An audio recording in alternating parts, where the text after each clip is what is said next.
Je m'appelle Alioune Sarr, président de l'Union sportive du Rail. Donc, l'Union sportive du Rail qui est un club thiessois, communément appelé le club cheminot. Voilà, donc nous présidons les 4 sections que compte le club de l'Union sportive du Rail. Également, vous avez, à travers ce club, occupé des postes au niveau de la fédération. Effectivement, donc, nous avons été également membres du conseil d'administration de la Ligue de football amateur dans 2 mandats successifs. Et ça a été une position qui nous a permis également de nous rapprocher un peu de la gestion du football au niveau national. Alors, un football qui aujourd'hui est en train de réécrire des lettres d'or en participant au rendez-vous mondial, je veux dire la qualification de l'équipe nationale du Sénégal. Quelle est votre première réaction? Un sentiment de satisfaction et de joie. Et nous félicitons la population sénégalaise parce que c'est déjà une affaire nationale, mais également nous félicitons tous les acteurs du sport et en première ligne l'État du Sénégal, le ministère des Sports et la Fédération sénégalaise de football. Nous les félicitons pour l'engagement qu'ils ont montré, pour également tous les moyens qui ont été injectés pour que notre équipe nationale soit dans de très bonnes conditions de préparation. Voilà. Se qualifier, c'est une chose. Maintenant, participer en est une autre. Le Sénégal avait déjà mis la barre assez haut en allant jusqu'au quart de finale en 2002. Aujourd'hui, on vous a entendu dire au moins demi-finale comme objectif. Pourquoi avez-vous dit cela? Oui, là, effectivement, mon sentiment dans cette qualification, c'est qu'il nous faudrait, au-delà des félicitations et aussi des encouragements, voir qu'une campagne mondiale, c'est une aubaine qui n'arrive pas souvent. Et il faudrait aussi savoir en tirer profit. Parce que le football, présentement, n'est plus un jeu tout simplement. C'est un sport qui fait bouger énormément de choses au plan économique, au plan diplomatique, au plan également de l'investissement sur la jeunesse. Mais il faudrait également qu'on puisse être tous dans le processus d'encadrement de cette équipe nationale-là. Parce que, vous l'avez dit, on s'est qualifié en Coupe du Monde, mais la Coupe du Monde également, c'est un autre niveau. C'est un autre niveau, nous allons mobiliser beaucoup de ressources au niveau national. Et comme nous avons l'habitude de le dire, nous sommes des pays sous-développés. Donc si nous nous investissons dans des campagnes, il faudrait qu'on ait à l'esprit que les investissements doivent être rentabilisés. Mais pour revenir à cette question, moi je disais souvent qu'on peut espérer arriver en demi-finale. Mais pourquoi pas en finale? Pourquoi pas en finale? Parce que je pars du fait que nous avons des joueurs qui ont un potentiel pour remporter une Coupe du Monde. Parce que si vous voyez peut-être dans l'organisation, nous pouvons voir également la qualité intrinsèque de chaque joueur. Nous sommes l'un des rares clubs, nous sommes l'une des rares équipes au monde où on peut espérer avoir à chaque poste un titulaire qui peut rivaliser avec les meilleurs. Souvent, vous pouvez côtoyer même des équipes qui sont portées par 2 ou 3 joueurs. Mais actuellement au Sénégal, nous avons une équipe où, poste par poste, nous avons des talents qui peuvent rivaliser avec n'importe qui. Donc le potentiel est là. Le potentiel est énorme. Le potentiel est là et aussi ce sont des joueurs qui ont une très bonne marge de progression. Mais d'ici les phases, moi j'attire l'attention des gens sur le management de ce groupe-là. C'est bien d'avoir une équipe qui a le potentiel, mais une Coupe du Monde, c'est toute une organisation. c'est tout un environnement. Et j'ai l'habitude de dire que cet environnement-là compte pour près de 40%. Nous avons participé à beaucoup de campagnes en ayant d'excellents joueurs. En 2002, nous avions un très bon groupe. Mais j'étais parmi ceux qui prédisaient qu'on n'irait pas en finale. Ce n'était pas sous-estimer notre équipe ou ne pas faire preuve de patriotisme, mais c'était surtout par réalisme. On a vu ce qui s'est passé dans toutes ces campagnes, y compris les campagnes africaines. Ce qui se passe souvent, c'est que nous avons un bon groupe, mais nous manquons de concentration. Et ce manque de concentration était un phénomène exogène. Nous avions des problèmes d'hôtellerie, nous avions des problèmes de primes de match, nous avions des problèmes d'infirmerie, nous avions des problèmes de délégation, parce que des gens qui n'étaient même pas dans le sport, qui sont là dans les délégations. Et finalement, on avait un environnement amateur. Et ce sont ces leçons-là que je veux qu'on remette sur la table et devant nous. Qu'aujourd'hui, professionnaliser l'environnement. Exactement, on ne peut pas être dans l'environnement d'une équipe professionnelle sans être professionnel. Je crois que ce qu'il nous faut pour gagner le pari de ces mondiales-là, c'est d'avoir à tous les niveaux des professionnels. Nous avons des joueurs professionnels, mais le coach qui devrait pouvoir manager cette équipe-là de professionnels doit être un pro. Et là, rassurez-vous, je confirme, parce qu'Aliou Cissé a été un pro sur le terrain. Et il est en train également de démontrer qu'il a les capacités de gérer un grand groupe. Et qu'est-ce qu'il faut alors? Ce qu'il faut maintenant, il faudrait le revoir dans l'environnement. Et là, après avoir félicité la fédération, mais il faudrait aussi qu'on ait un regard sérieux sur l'environnement. Nous venons d'avoir une nouvelle équipe à la tête de la fédération sénégalaise. Il faudrait se rassurer que le dispositif qu'on vient de mettre en place peut, d'ici la campagne, être au top au niveau professionnel. Que chaque membre de cette délégation, de cette fédération, puisse jouer sa partition autour du président Senghor. Et il faudrait également qu'on puisse savoir que ce sont tous les Sénégalais qui sont actuellement acteurs auprès de la fédération sénégalaise de football. Il faudrait aller chercher les ressources partout, les compétences partout. J'en venais à la direction technique nationale.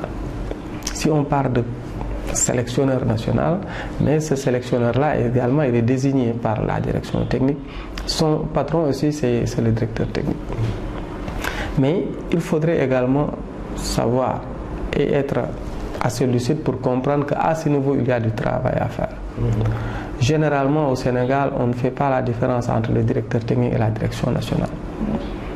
La plupart des acteurs ne connaissent que le directeur technique. Mais ils ne peuvent pas vous citer deux membres de cette direction technique. Dans les régions, c'est pareil. Nous avons des directeurs régionaux, nous avons aussi des directeurs départementaux. Mais c'est un dispositif. Quel est l'impact de ce dispositif-là au niveau national? Aujourd'hui, cet environnement-là technique devrait pouvoir s'élargir à tout ce qu'il y a de bons techniciens au niveau national. Une campagne, on l'a toujours dit, allez voir ce qui se passe dans les autres disciplines et même dans les autres pays. Les gens font le rappel de tous les techniciens qui étaient à un certain niveau. Il n'est pas dit que l'équipe fédérale, actuellement qui a propulsé cette équipe nationale au niveau de la Coupe du Monde, doit maintenant pouvoir être seule dans le dispositif. Non. Non, ce n'est pas le moment. Et ce n'est même pas ça l'esprit qu'il faut. Il faudrait ratisser plus large, être professionnel dans l'identification des ressources qu'il y a, humaines, matérielles, financières, pour pouvoir avoir le bon dispositif. Et c'est ce que je recommande à la direction technique nationale. Je n'ai pas la prétention de leur donner une quelconque leçon, loin de moi. Mais c'est le sentiment d'un Sénégalais, un observateur, mais également quelqu'un qui est dans le milieu depuis une vingtaine d'années. Mais aujourd'hui, au niveau de cette direction technique nationale, nous avons besoin de rapprocher des patriotes, des techniciens qui ont du savoir, des anciens pratiquants qui ont quelque chose à apporter. Et tout cela, comment est-ce que vous l'organisez? Il faut une organisation par rapport à tout ça. C'est pour cela que je parle d'organisation. Nous avons des managers du sport au niveau national. Mais ce que j'ai l'habitude de dire, c'est qu'au Sénégal, on préfère les soustractions aux additions. Les soustractions aux additions parce que vous avez été directeur technique national, si vous êtes remplacé par un autre, vous disparaissez. vous disparaissez alors que vous avez encore quelque chose à apporter. Je pense qu'aujourd'hui, nous avons eu des directeurs techniques nationaux qui sont pleins d'expérience. Le dernier en date, Amsata Fall, qui est un manager hors pair. Avant lui, nous avons eu des directeurs techniques qui étaient là et qui ont beaucoup de compétences. Mais pas seulement des directeurs techniques. Nous avons des cadres sportifs qui peuvent apporter quelque chose au directeur Mayassine, qui je connais est très ouvert par ailleurs. Mais je pense qu'il faudrait créer un cadre. Les anciens footballeurs, ils ont mené une campagne pour dénoncer certaines choses, mais il ne faudrait pas que les gens négativisent cela. Ce sont des acteurs qui ont vécu et qui savent que dans un domaine ou un autre, il y a des choses qu'on ne peut pas faire. Mais c'est l'occasion maintenant au niveau de la fédération d'être très ouvert et très attentif. Il faudrait canaliser ces contestations, entre guillemets. Il faudrait positiver ces critiques et pouvoir les intégrer, mais dans un cadre organisé. Que les gens aussi qui émettent des critiques puissent le faire dans le cadre qu'il faut. Aujourd'hui, toutes les compétences sont entre les mains de la fédération, à la tête de laquelle il y a le président Senghor, qui a été élu et brillamment élu. Je pense qu'aujourd'hui, ce qu'il faut, c'est qu'il y ait une synergie autour de cette fédération, autour de ce président, mais pour qu'on ait un dispositif aussi professionnel ou bien plus professionnel que l'équipe de football que nous avons. Parce que c'est une équipe de football composée de joueurs professionnels. Ah oui, on ne peut pas avoir une équipe aussi professionnelle et qui est sous tutelle d'une fédération amateur. Ça aussi, ce sont des vérités qu'il faut dire. Aujourd'hui, je ne pointe le doigt sur qui que ce soit, mais nous avons des compétences qui ne sont pas au premier plan. Ça ne veut pas dire qu'au niveau de la fédération, on n'a pas ces compétences. Il faudrait professionnaliser l'approche, professionnaliser la démarche. Parce que moi, j'ai été dans certains cercles assez proches, mais toujours on reste sur notre faim. Il y a très peu de cadres d'expression au niveau de nos instances. Il y a très peu de cadres d'expression. Les gens sont occupés à tel ou tel poste. Dès l'instant qu'on est élu, chacun y va pour faire son travail. Mais cela ne suffit plus. Une campagne mondiale, elle se prépare, elle se planifie. Il faudrait on a entendu le coach de l'équipe nationale dire des choses comme cela, en laissant entendre qu'il y a certains qui souhaiteraient que le Sénégal ne se qualifie pas au mondial. Donc cela veut dire qu'il faut taire tout cela et aller à l'essentiel. Oui, je pense que si le coach Aliou le dit, peut-être qu'il a ses raisons. Khadim, c'est le gardien qui l'a dit. Voilà, bon, Khadim, il a beaucoup de choses à dire. Il a beaucoup de choses à dire, Khadim. Vous savez, en Wolof, on le dit souvent, on peut être excellent, mais doit me quoi. Mais Khadim, on ne peut pas trouver meilleur gardien que lui aujourd'hui. On l'aime ou on ne l'aime pas, il est là et il donne satisfaction. Mais également, c'est quelqu'un qui a ingurgité beaucoup de frustration. Il faudrait le comprendre. Mais vous savez, ce qu'on dit à un joueur professionnel, c'est de ne pas répondre aux diatribes ou aux critiques, mais d'y répondre professionnellement. Sur le terrain. Sur le terrain, professionnellement. Il faut une équipe, vous l'avez dit, avoir un groupe c'est bon, mais ce qu'il faut, c'est une équipe de professionnels. Ah oui, moi, c'est une analyse personnelle. Hein. Moi, je continue à penser, à dire que nous avons un bon groupe. Mais nous n'avons pas encore une équipe. Tout le temps, les gens se posent des questions. Bon, on n'a pas de fond de jeu, on n'a pas de projet de jeu, on n'a pas ceci, on n'a pas cela. Mais tout cela parce qu'on n'a pas encore une équipe. Vous savez, une équipe, ça se construit. Mais un groupe, ça se rassemble. Aujourd'hui, nous sommes en train de rassembler notre groupe. On prend un joueur aux États-Unis, on prend un joueur en Allemagne, on prend un joueur en Angleterre et en France et on fait un groupe. Mais pour monter un projet, mais il faudrait que ces jeunes-là puissent se retrouver autour de quelque chose, qu'ils puissent construire ensemble, qu'ils puissent avancer ensemble, que chacun puisse comprendre quel est son rôle dans ce projet. Mais aujourd'hui, nous avons une équipe avec un énorme potentiel où personne n'est sûr de jouer le premier match, le prochain match. C'est possible d'avoir, de tirer dans le groupe une équipe d'ici le mondial? Ah oui, c'est impératif. Nous sommes dans l'obligation d'avoir une équipe qui devrait nous défendre. On ne peut pas nous qualifier en Coupe du Monde et faire comme si de rien n'était. faire comme si on est dans un processus de qualification. On n'est plus dans la série de qualification. Maintenant, nous sommes qualifiés. On y est, nous allons représenter une nation parmi toutes les nations du monde. C'est ça la différence. Mais il faudrait, parce que la FIFA aussi a donné le signal, et c'est un signal très fort, peut-être que les gens n'ont pas perçu ce signal-là. C'est en fait de mettre la suprématie de la nation sur les clubs. Vous avez un club européen qui utilise votre joueur, mais si la nation en a besoin, elle est prioritaire. Mais c'est cela que nous devons faire valoir à la Coupe du Monde. C'est une Coupe du Monde des nations. Nous devrons mettre le prix. Vis-à-vis des clubs, nous avons vu ce qui se passe avec Liverpool et Sadio. Mais c'est inacceptable. Ne pas jouer d'ailleurs le prochain match. Ah oui, et pourquoi pas? Ce match-là est aussi important que les autres. Comme j'ai l'habitude de le dire, un match de football, c'est un match de football. Les gens doivent respecter l'adversaire d'abord. Respecter l'adversaire, c'est mettre la meilleure équipe possible. Et que ces joueurs-là mettent le paquet s'ils sont sur le terrain. Mais aujourd'hui, nous allons vers une Coupe du Monde. Il nous faut avoir des joueurs professionnels. Nous les avons, mais il faudrait aussi en faire une équipe. Il faudrait qu'ils puissent se voir le maximum de temps possible. Il faudrait qu'on puisse mettre les moyens qu'il faut pour qu'ils aient les matchs d'entraînement, les séjours ensemble qu'il faut. Mais également avec une équipe, une direction technique professionnelle. Il nous faut un environnement professionnel. Des délégations qu'on doit constituer et qu'on ne connaît qu'à la veille de la Coupe du Monde. Des acteurs du football qui amènent leur famille par-ci par-là en tourisme.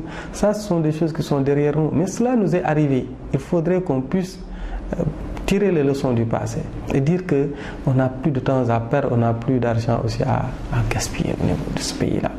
Je pense qu'une Coupe du Monde, c'est quelque chose de très sérieux parce que l'image du Sénégal est en jeu, l'image de l'Afrique aussi est en jeu parce que nous représentons l'Afrique. Nous faisons partie des 2 pays qui représentent l'Afrique subsaharienne à côté de 3 équipes du Maghreb. Donc si le Sénégal est à côté du Nigeria pour défendre les couleurs de l'Afrique subsaharienne, mais c'est une place qui représente combien de grands pays de football. Qui ne se sont pas qualifiés. Qui ne se sont pas qualifiés. Donc nous allons représenter, c'est heureux d'entendre Sadio Mané dire que nous représentons l'Afrique. Mais pour représenter l'Afrique, il faut que le Sénégal en entier prépare cette représentation. Ce n'est pas une affaire de Aliou Cissé, ce n'est pas une affaire de Augustin Senghor, c'est une affaire de nation, d'État.